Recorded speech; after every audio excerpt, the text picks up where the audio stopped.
This is americasdemocrats.org, the weekly netcast for stand-up Democrats. I'm your host, Jim Cuddy.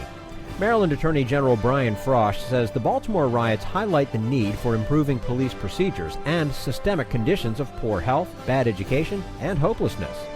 Former Ambassador Peter Galbraith reveals that President George W. Bush squandered the possibility for a good agreement to keep Iran from obtaining nuclear weapons. And Bill Press talks with journalist Jonathan Allen about the Republican presidential field and Hillary Clinton. Are you tired of Tea Party Republicans and Rush Limbaugh dominating the airwaves? Do you want the facts you won't get on Fox or even on CNN? Then stay tuned. Our sponsor, 21st Century Democrats, works hard to get everyday Democrats involved in returning our party to its roots and to success at the ballot box. Sit back and listen, then stand up and fight. And follow 21st Century Democrats on Facebook for all the latest progressive news. We're glad you can join us. Most police officers in Baltimore and elsewhere are fine public servants, but Maryland Attorney General Brian Frosh says the troubles in that city point out the need to improve police procedures. And we say hello to Brian Frosh, longtime Democratic state senator and the newly elected Attorney General of Maryland. He is a strong progressive voice on issues like the environment, gun control, and same-sex marriage. Attorney General Brian Frosh, thank you so much for joining us today on americasdemocrats.org. Thanks for having me. Well, it's always a pleasure to speak with you. In recent years, state attorneys general have banded together to pressure the courts and public on a variety of national issues. How effective is that tactic, and what are some of the issues you would like other attorneys general to unite on? Well, Jim, it's been a very effective tool, and you look back at what attorneys general did in a concerted effort on tobacco and on mortgage foreclosures, and I think you can see the impact they can have. My state, Maryland, got $4 billion from the settlement with the tobacco companies for misrepresenting the nature of their products, misrepresenting the bad health outcomes that people have when they smoke for many, many years. And we got money that we were able to reinvest in, first of all, helping people who are suffering from tobacco-related illnesses, and second, to prevent people from smoking, to help them get off tobacco addiction and nicotine addiction, and lead healthier lives. Same with the mortgage foreclosure settlements. The lenders that had engaged in robo-signing and other practices that caused people to lose their homes in the subprime crisis, attorneys general across the nation were able to get billions of dollars for their constituents to help them get back on their feet. And attorneys general together are a very, very important force for good in the United States. Now, you have a long record as an environmentalist, but your newly elected Republican governor in Maryland sounds like he wants to proceed with fracking against the wishes of his Democratic predecessor and the Democratic state legislature. And Maryland is sitting on top of some potentially lucrative gas reserves, correct? That's right. We have the Marcellus Shale Formation in Maryland, and it supposedly holds lots of natural gas. But tapping it with fracking is a very risky proposition. There was a study that came out recently that showed that in fact, wells that are fracked or your gas wells that are fracked can pollute drinking water in the nearby vicinity, and even as far as a mile or beyond that away from the well site itself. On top of that, these wells generate air pollution. They cause issues with the water supply in the area that they're drilling. It takes millions of gallons to frack one well. The drillers usually add toxic chemicals to the water that they inject into the well. It comes back up carrying the same toxics, but adding petrochemicals and radioactive material with it.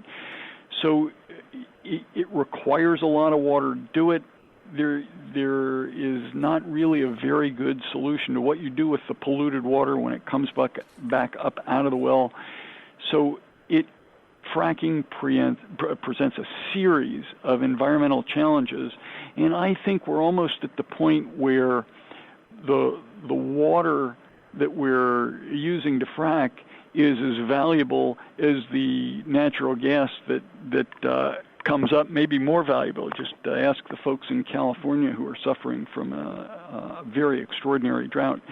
It's risky, it's expensive, and I think its impact on our natural resources is such that we shouldn't go into it unless we're absolutely sure that it's safe.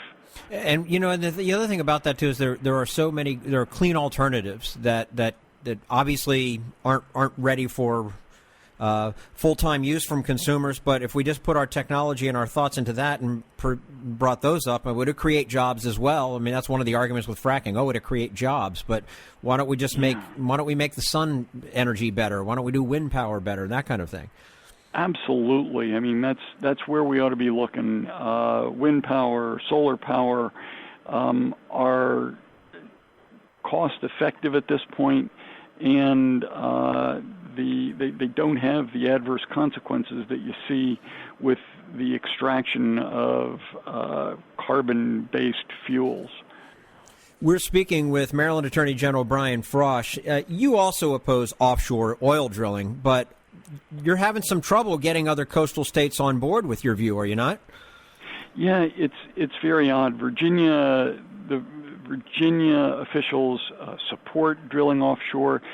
It's, again, a very dangerous proposition for Maryland, and all you got to do is look at the Deepwater Horizon incident. If anybody's forgotten about that, the impact of something like that off of Virginia shores would have a terrible impact on the Chesapeake Bay, which runs right up through Maryland. I mean, it's Virginia that owns the land at the mouth of the Chesapeake Bay, but Maryland is the state that would probably suffer the most if there were an oil spill off those shores.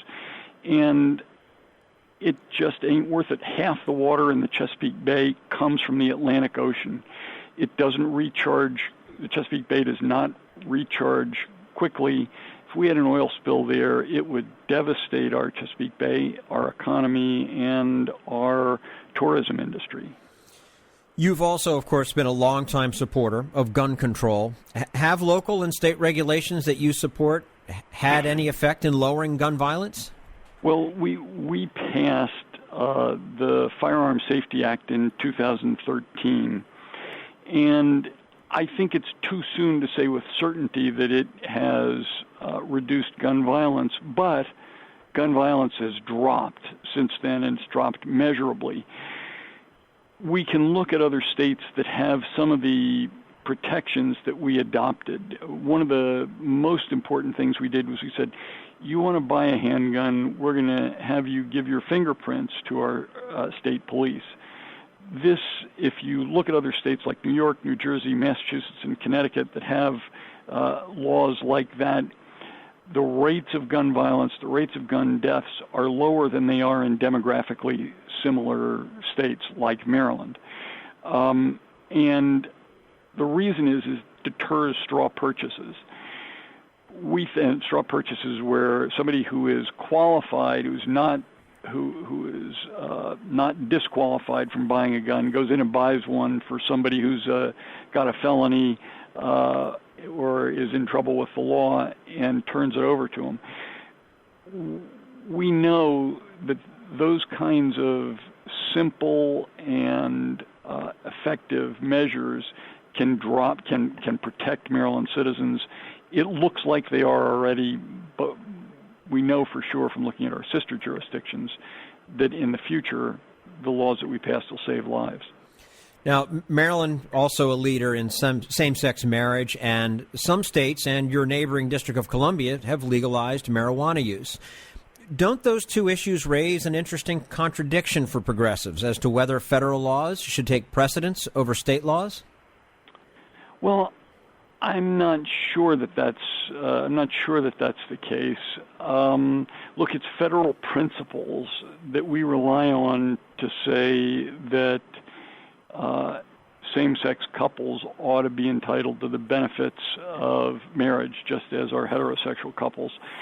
It's the principle of equal protection and just equality under the law. Those are really important bedrock principles of our democracy. There are federal policies that I think are extremely important, and others that I disagree with. And I think it's inevitable in a federal system that you'll have clashes of policy between the states and the federal government. Overall, it's worked very well over the past 200 plus years. I don't think you can say that we should abandon those principles of federalism just because we have policy differences on one issue. Mm-hmm. Now, what is the state of consumer protection insofar as your office and other state attorneys general are concerned? Well, this is one of the priorities of my administration as Attorney General, protecting consumers, and we're pursuing it aggressively. We find Maryland citizens are being ripped off and cheated every day, and actually, I think I was the victim of identity theft just last week.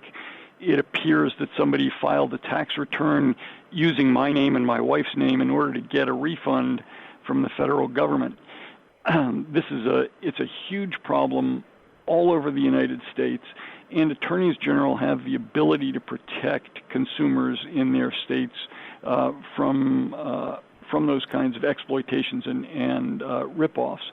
My office has been aggressive in pursuing folks who are trying to cheat consumers by offering them services that they don't provide, by charging them more than they are allowed to charge them, by inducing them to enter into either investments or purchases that aren't what they appear to be. And we've been successful at getting refunds for our citizens and preventing those unscrupulous businesses from taking advantage of them in the future. Now, one final question along those lines. What on earth can be done about robocalling telemarketers? I mean, I was under the impression we were getting rid of them with the federal do not call list. Well, it's supposed to, and there are some folks who violate it regardless of the federal law against it. There are businesses that form as nonprofits and get around the do not call prohibition as a result of their nonprofit status, but still end up cheating consumers, saying that they're collecting money for a charity and yet having 95% of it go to, quote, administration. In other words, the folks who are at the top of those businesses are paying themselves hefty sums, and the money is not going to the good causes that they claim to be representing. So there are ways around the do not call list. But if folks feel that they have been bothered by or victimized by some of these telemarketers, they should contact their attorney general's offices. Our office has we have a consumer protection office with a hotline. If people call it, we'll try to track down the folks who are engaging in those deceptive practices and get them to stop. Okay. Maryland Attorney General Brian Frosh joining us today on americasdemocrats.org. Attorney General Frosh, we do appreciate your time with us today, and we look forward to speaking with you again soon. Thanks a lot, Jim. Enjoyed it. Thank you. And this is americasdemocrats.org, the weekly netcast for stand-up Democrats.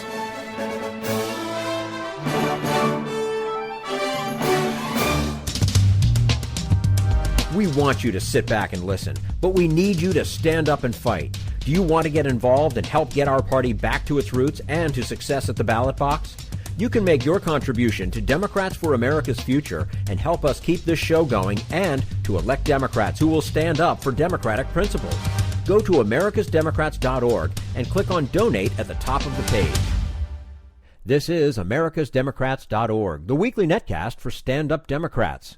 Foreign policy expert and former ambassador Peter Galbraith takes a page from President Reagan and says, we don't have to trust Iran, we just have to verify its promises. We'll talk to him about that in just a moment. Right now, we turn to Jim Hightower, America's #1 populist, for his common sense commentary. When a big-name retailer finds its sales in a slow downward spiral, the geniuses in the executive suite often try to keep their profits up by cheapening their product and delivering less to customers. To see how well this strategy works, look no further than the declining sales at Walmart and McDonald's. When the geniuses in charge of these behemoths applied the cutback strategy, their slow decline turned into a perilous nosedive. You'd think their experience would keep other executives from making the same mistake, but here comes an even bigger and much more important retail behemoth saying, we have to cut to survive. That's the pronouncement last year by the honcho of the U.S. Postal Service, which has been eliminating employees, closing facilities, and reducing services for years. Each new round of reductions drives away more customers, which causes clueless executives to prescribe more cuts. In a January decree, USPS virtually eliminated overnight delivery of first-class mail, and is now planning to close or consolidate 82 regional mail processing plants. This means fewer workers handling the nation's growing load of mail, creating further delays in delivery. The answer to this, say the slap-happy executives, is, guess what? To cut even more service out of Postal Service.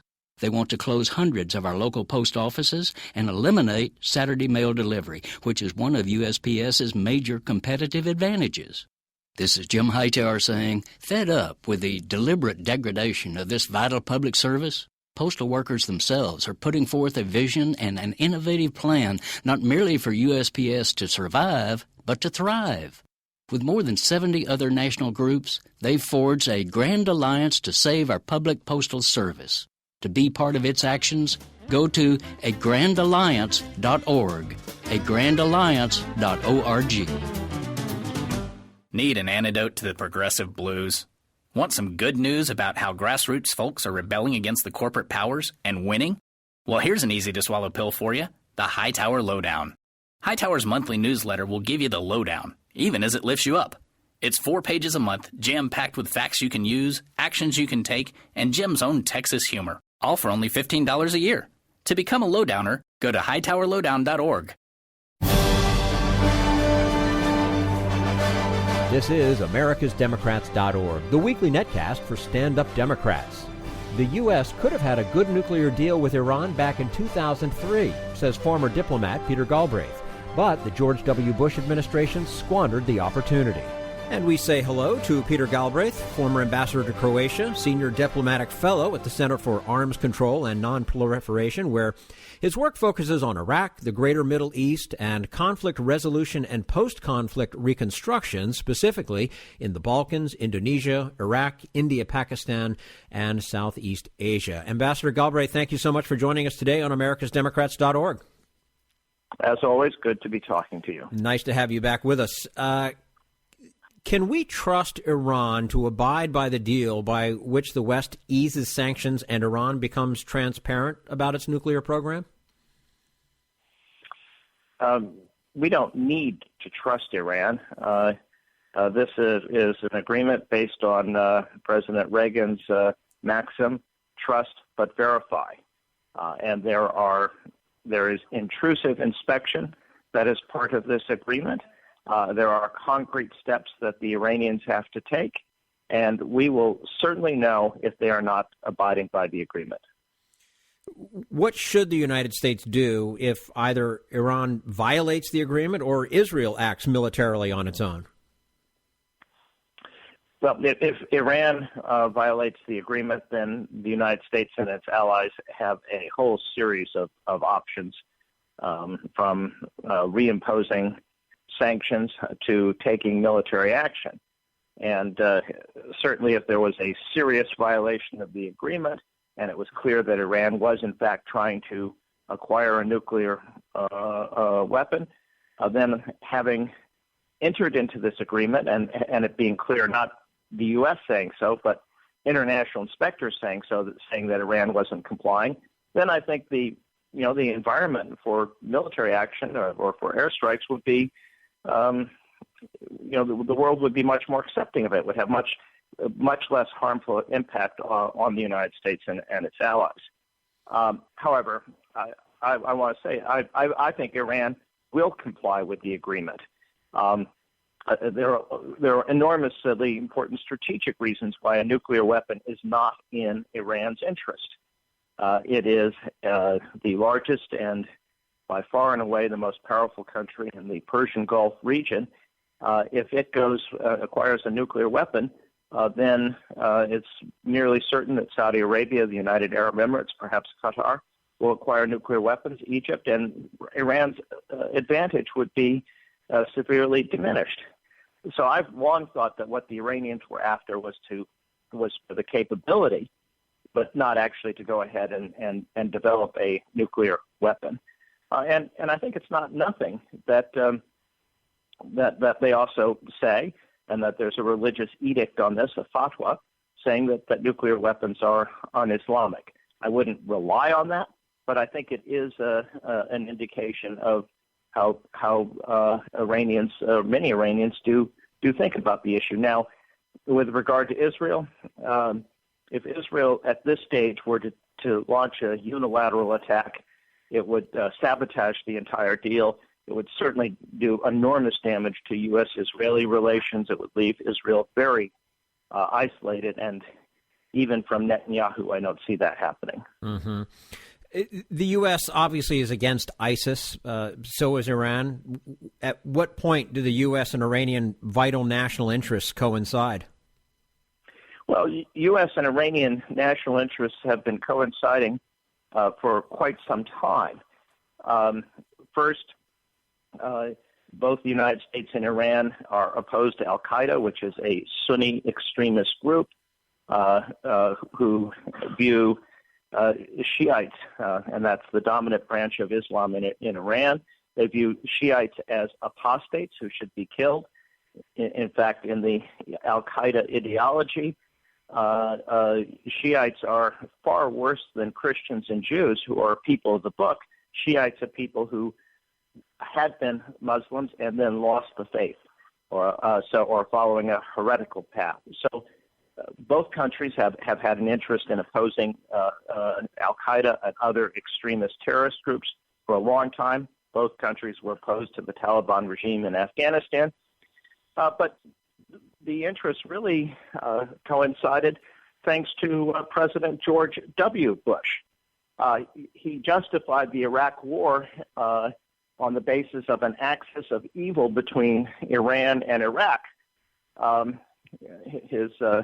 His phrase was geometrically somewhat challenged. He'd said an axis of evil over Iran, Iraq, and North Korea, but an axis is between 2 points, not three.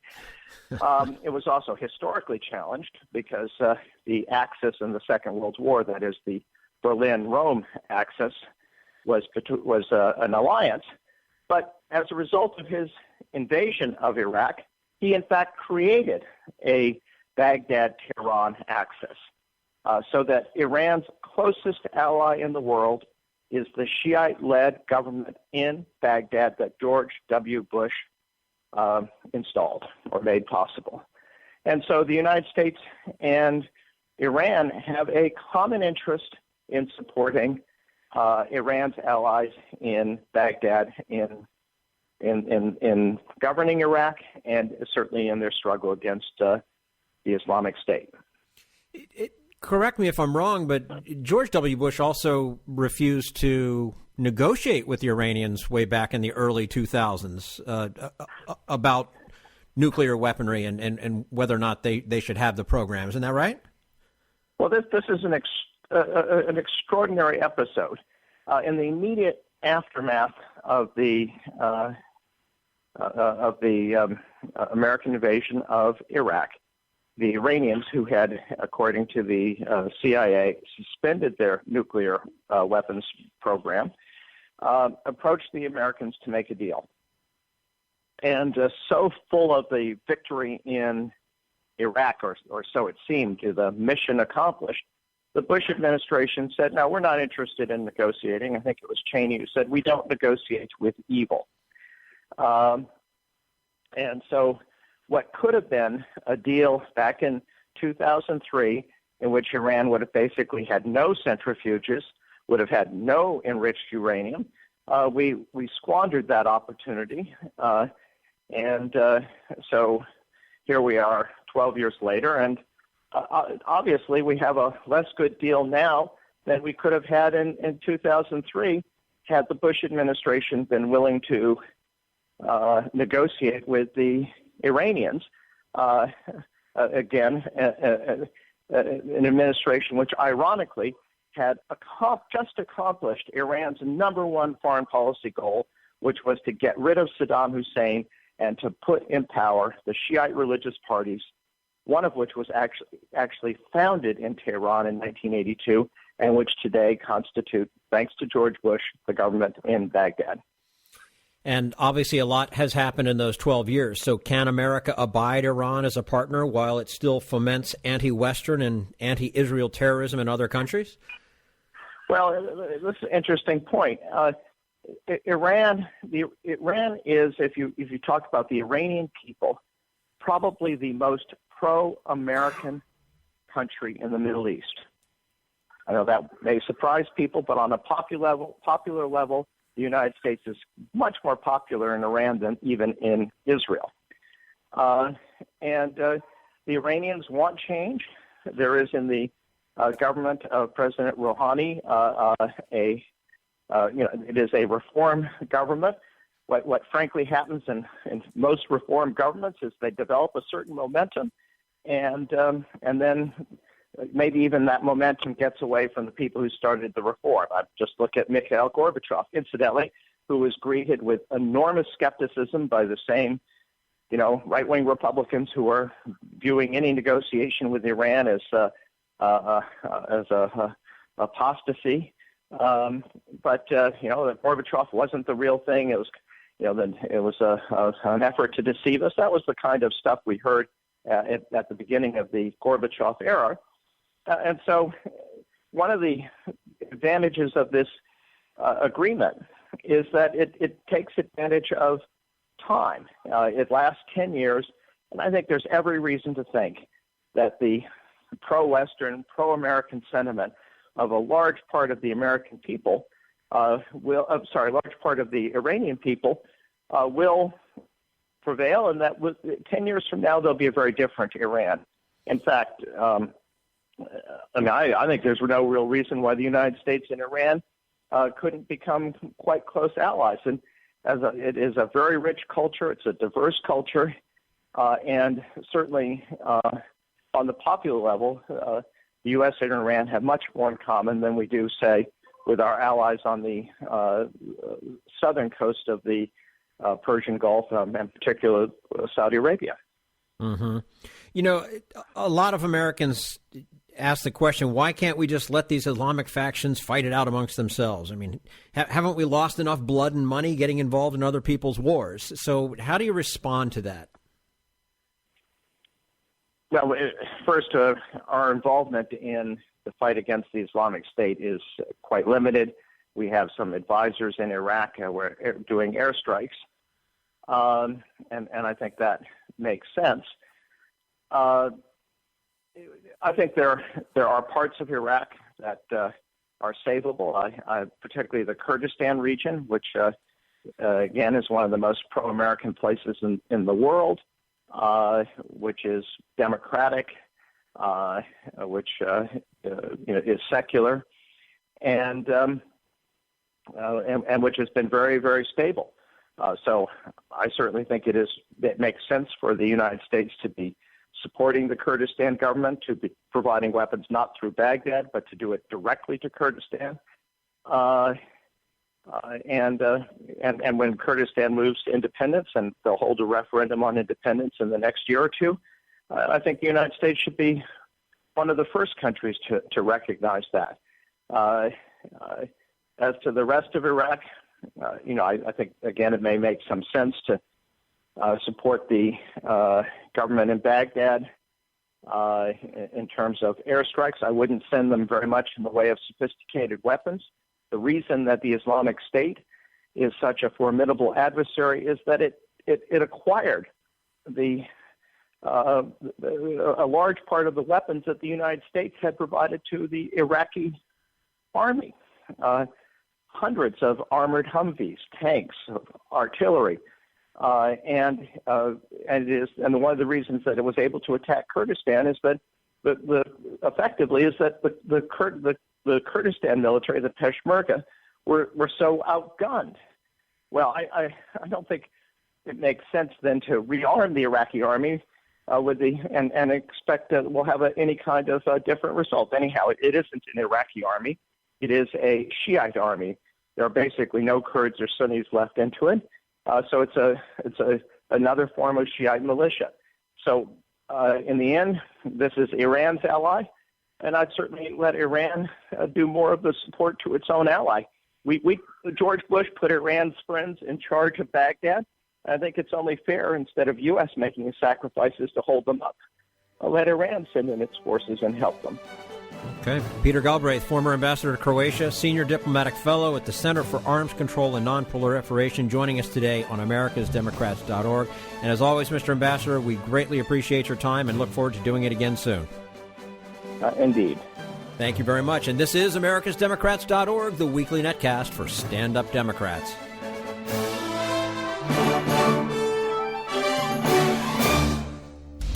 We want you to sit back and listen, but we need you to stand up and fight. Help get our party back to its roots and to success at the ballot box. Make your contribution to Democrats for America's Future to keep this show on the air and help elect stand-up Democrats. Go to americasdemocrats.org and click on Donate at the top of the page.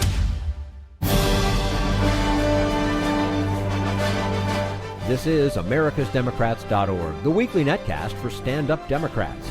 And now, Bill Press and his guest, journalist Jonathan Allen. Jonathan, good to see you again. Good to see you. I wonder at what point you get into Mike Gravel territory if you're Rick Santorum. I mean, it's been 15 years since anyone saw fit to elect him to anything. Has it been that long? Yeah, 2006 was the last time he won. Isn't that funny? Wow. Boy, oh boy. Yeah. Did he finish that Senate term? I don't think he did. He did finish the Senate Yeah, he term. was beat by Casey, Bob Casey. Yeah. Right. And Jonathan Allen, also co-author of the best-selling and a New York Times bestseller, HRC, with Amy Parnes.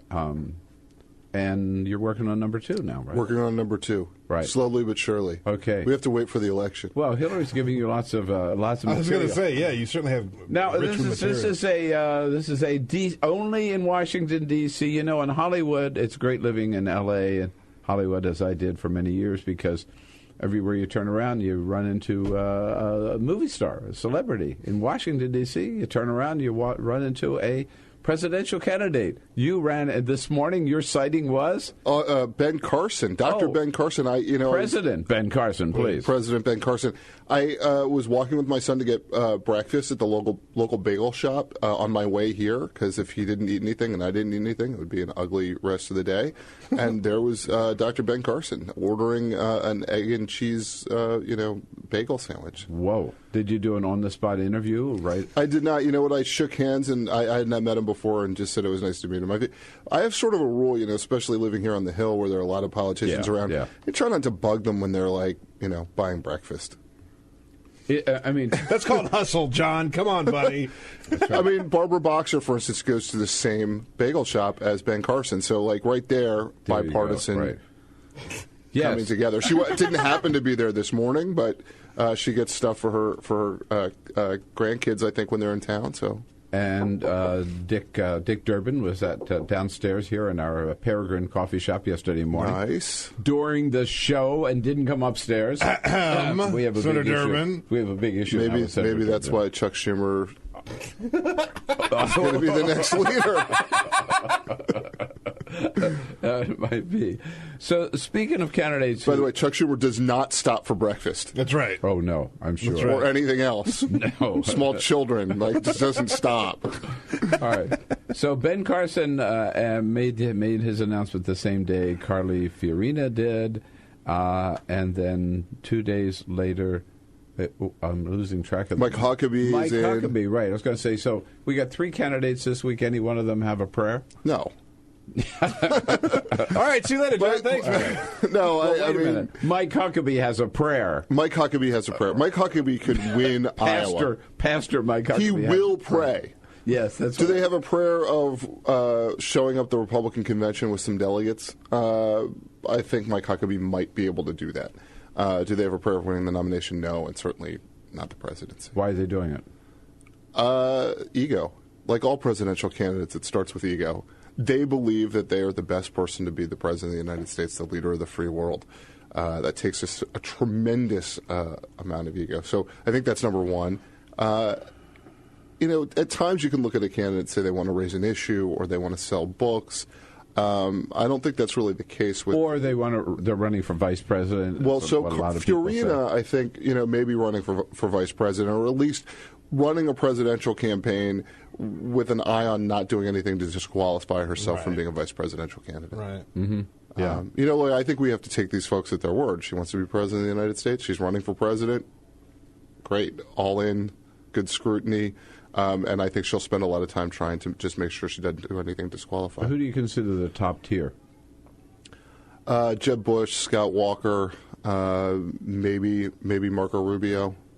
I think that's. It'll winnow down to a contest among them, do you think? Yeah, look, this is the first time, and some people will disagree with me, and you can argue it both ways, but I think it's the first time in a long time where you could see a convention come down with several candidates with some ability to affect the outcome. And I think that's, for us political followers, that's fascinating. Yeah, I mean, from your I'm not rooting for it, but, it's fascinating. I'd root for it. From your lips to God's ears, it would be nice to have a convention that would decide something. Right. Rather than confirm something, right? Yeah, no, absolutely. The parties don't like the idea of a big mess at a convention, but it has a way of I think putting forward the best candidate for the party to win. With that many candidates, that could happen this time. It could happen. Yeah, that'd be exciting. Well, that'd be fun. Now, so I know your specialty. I must say, you're an expert when it comes to Hillary Rodham Clinton. You spent more time talking to her, reporting about her than anybody else I know. So how do you see her campaign so far? Very quiet, visit to Iowa, very quiet visit to New Hampshire, now very kind of a quiet visit to Las Vegas. Is this what we're going to see more of this, and is it effective? Yeah, I think there are a couple of things going on. Number one, she doesn't want to be seen as having a coronation, so she needs to pretend that there's a primary in the primary states. What's good for her is that most of the early primary states are also swing states in general elections. So New Hampshire, Iowa, Nevada to an extent, I think it's been trending more Democratic, but also a swing state, so you can sort of get a double benefit. The other thing that she's doing right now is running hard to the left. Which I'm not sure that a lot of people necessarily expected her to do. You saw this, if you go back in time, you see it with the marriage equality statement she made right after she left the State Department. You saw it with the rhetorical shift toward banging on Wall Street a little bit more and talking about companies that ship jobs overseas getting tax breaks. Now you're seeing it with body cameras and ending the era of mass incarceration, reversing Bill Clinton's policy from the mid-'90s. Yeah, right. And then saying she wants to go farther than Obama, using executive power to shield unauthorized immigrants from deportation. So you see this. There's this huge push to the left from her. And I think what she's doing is she's trying to make sure she's got all the Democratic constituencies lined up. And not because she's worried about a primary, but because she's going to need them in a general election. Right. It was interesting yesterday where the White House, Josh Earnest, at our briefing, was saying that the president went as far illegally, as far as he could go on immigration. No president could go farther than... And Hillary Clinton, meanwhile, is saying she would go farther than Barack Obama did, even on by executive order on immigration. Well, two things. Number one, we know her lawyers often find things in the law that other lawyers don't. And two, but I think when it comes to emails, yeah, exactly. But I think more to the point, I think that they believe that there are some areas where the implementation has been slower than it could be. Where there's, I think she feels like she needs to say she's going farther. or further, because I guess it's a degree of difference. But I think she feels like she needs to say that in the way that Barack Obama, when he was running, always needed to say whatever he was doing was unprecedented, even if it meant it was the only time that day he'd brushed his teeth, unprecedented toothbrushing or whatever. I think she feels she needs to do that to get some attention. And this morning there's a story, I forget where I saw it this morning, that she didn't, but Robbie Mook, who's her campaign manager. Is he the campaign manager? Said something about debt-free college, sort of let drop that this was an idea that there was. I mean, getting rid of college debt, free, not just free 2 years free community college, but debt-free college to me sounds like free college tuition for everybody. I don't know where it's going. But I'd like to see what that proposal looks like. It'd probably be pretty expensive. I mean, what does it cost? Like $500,000, $800,000 a year to send your kid to college? Yeah, that's where we're at now. That's where we are now. And I went to the University of Maryland back in the days when, you could conceivably pay for it yourself. I didn't, but you could. Yeah, but he dropped this little bomb and everybody was saying, well, she hasn't said it yet, but whoa, this could be a radical kind of thing. I mean, if you can find a way to finance it. I mean, the question is there a way to bring together, I think one of the questions is there a way to bring together the lenders and the universities and the government to try to find ways to at least reduce the cost of college? Because for the lenders, it doesn't make sense if you have people defaulting, right? So maybe there's a way to bring that down. I don't know how you do debt-free college. I can imagine that's an inexpensive. And the colleges have to do something about reducing the tuition, and Well, they have no incentive to do that. Why, as it stands. Not today. Right, exactly. The other question is President Bill a help or a hindrance to the Hillary campaign? This week, he is in Africa. Marrakesh. Because there's never any odd trading going on in the souk in Marrakesh. All right. Cynthia McFadden from NBC happens to be along for the ride, and she has a chance to ask him a question about, now, what about all these $500,000 speeches you've been giving? She's now running for president. Will you continue to give speeches? Oh, yeah. I got to pay our bills. I also give a lot of it to the foundation every year. We got a lot to do. All right. So, he says, sure, I'll give those speeches because he's got to pay his bills. Well, it's rough when you're dead broke coming out of the White House. Look, I think in a few seconds you can cue the stories that say Bill Clinton is trying to sabotage Hillary Clinton, that there's some subconscious thing that makes him want her to not be president. I sort of thought that was a little ridiculous in 2008, and I still think it's probably not true, but I think we're going to start to see those stories pretty soon. Maybe he doesn't want to be a historical footnote because should she win the presidency, that's what he would be. We can hear my 3-year-old out in the other room, and what he would learn in school is about the first woman president, and Bill Clinton would be... he was her husband who was president first at one time, right? Yeah, but I mean, she's no Lurleen Wallace. She becomes president of the United States. She'll be taught in history books. But there is, obviously, I think he doesn't want to sabotage, but I don't think he helps. To put that, particularly talking about the money. I mean, how many people can relate to the fact that $500,000 speech? Yeah, I need it. We got to pay our bills, right? And they've raised made $100 million in speaking fees between the two of them. Yeah, look, somebody wants to pay them to talk. I can understand why they would go do it, but I do think that there's a problem for her, which is that they clearly are unwilling to sacrifice the foundation and Bill's forward role for her presidential ambitions. Yeah. And maybe they've calculated they can get both. Right. Maybe she can win the presidency without a problem. She's so confident.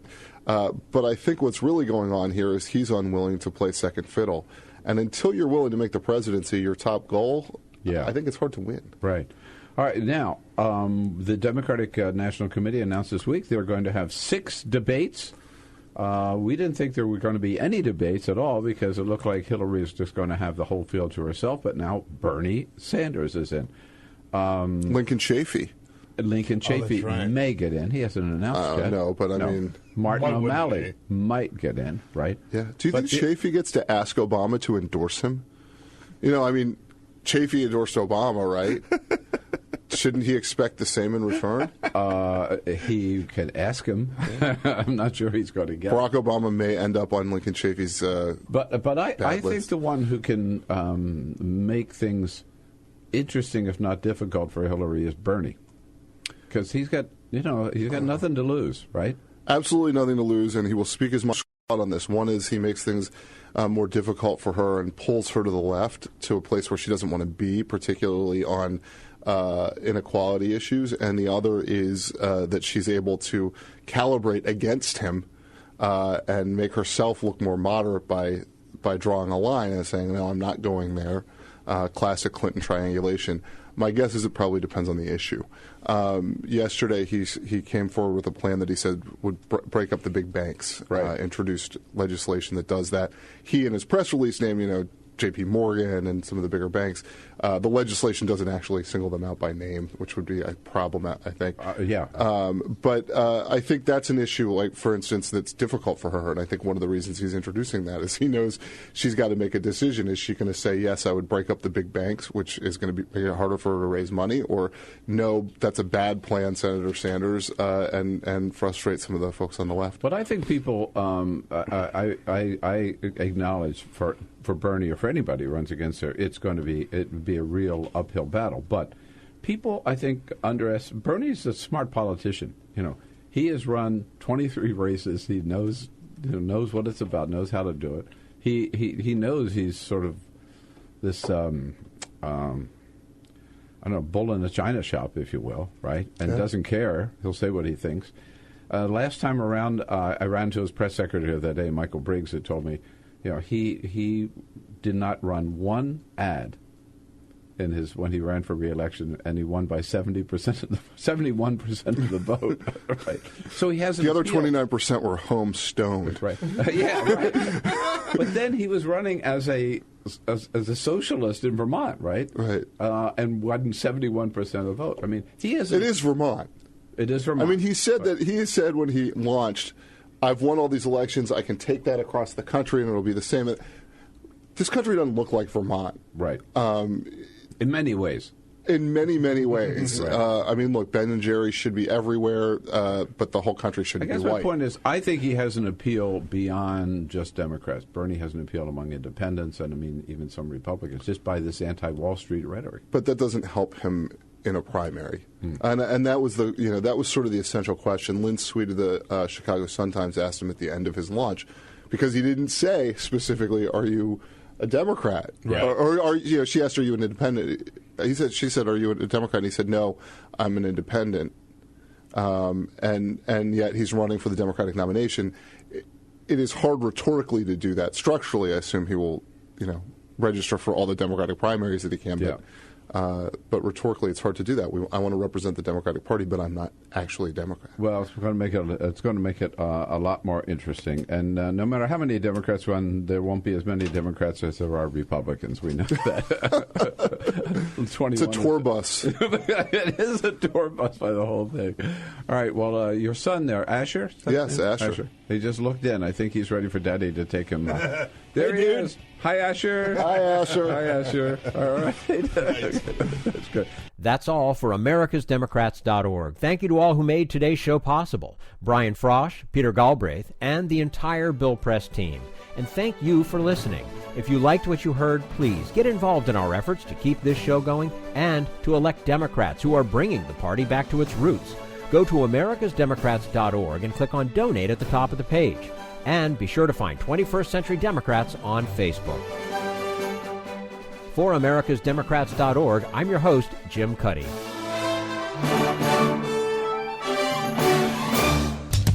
We want you to sit back and listen, but we need you to stand up and fight. Join us, support the show, and help elect Democrats who will stand up for democratic principles with your contribution today. Go to americasdemocrats.org and click on Donate.